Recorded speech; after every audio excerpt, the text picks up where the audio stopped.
Good morning. I'm Kristen, presenting our team's midterm proposal for our Thinking, Logic, and Decision-Making course.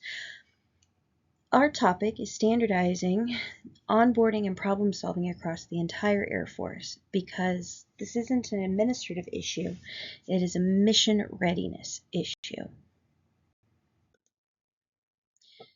Across the Air Force, no two onboarding experiences are alike. It depends on your shop, trainer, shift, or flight chief. With no mandated standard, every unit builds its own process. The result? Redundant, out-of-sequence training, longer qualification timelines, documentation that fails compliance, and a full reset every time leadership rotates. An organization built on standardization has an unstandardized foundation. Onboarding today is leadership dependent, and institutional knowledge disappears with every rotation. We call the result invisible erosion. Nothing fails all at once, but readiness slowly degrades. Wasted manpower, longer time to qualification, compliance gaps, and inconsistencies in mission support and success. No single point of failure, but the cumulative cost is where it is truly significant. That brings us to our core problem statement. The Air Force lacks a standardized onboarding and problem-solving framework, resulting in inconsistent training, repeated mistakes, rework, compliance gaps, and reduced mission effectiveness. This is enterprise-wide. It's not a local issue. So who's affected? New airmen and civilians get inconsistent guidance on basics like TSP and benefits. Trainers and SMEs reteach the same avoidable errors. Supervisors rebuild processes after every leadership change. Cybersecurity and compliance face audit gaps from non-standard documentation. Mission owners have to absorb qualification delays. And MAGCOMs, as well as the Inspector General team, see the downstream deficiencies. In short, everyone is affected and readiness suffers. Going through the root cause analysis, we use the 5 whys. Training is inconsistent because no standardized framework exists. It doesn't exist because each leader builds their own. They do because there's no documentation requirement, and there's none because leadership changes reset processes.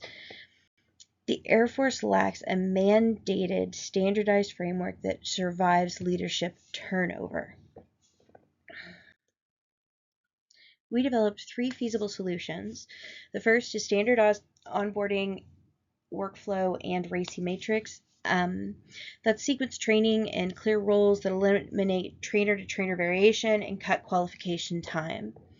Also doing maybe a base-wide problem-solving framework, embedding the OODA loop or 8-step model for a shared decision language that survives leadership changes. Or maybe scenario-based training and knowledge repository, realistic modules plus a central standard operating procedure library that preserves institutional knowledge through every rotation. So how do we choose? We score all 3 against 4 criteria using the MDMP COA comparison. Feasibility means it works within existing resources.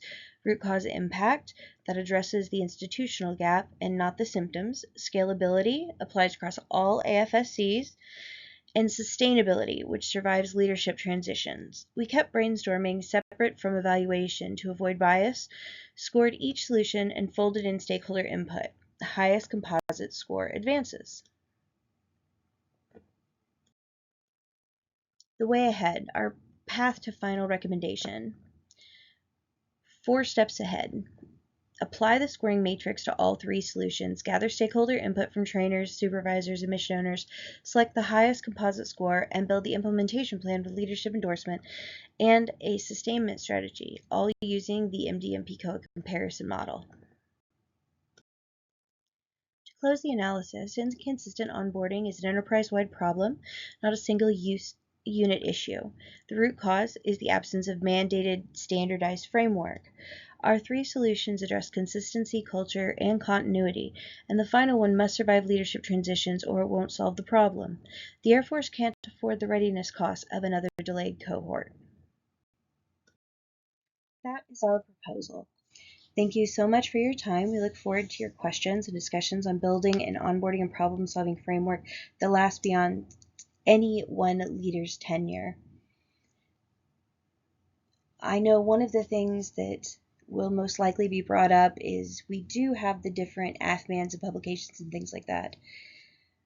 The problem that we run into and that we must keep in mind throughout this entire process is that it tells you what you have to track, what you have to do, but it does not tell you how to implement it. And that is truly where this is falling through the cracks and causing problems for the Air Force at large.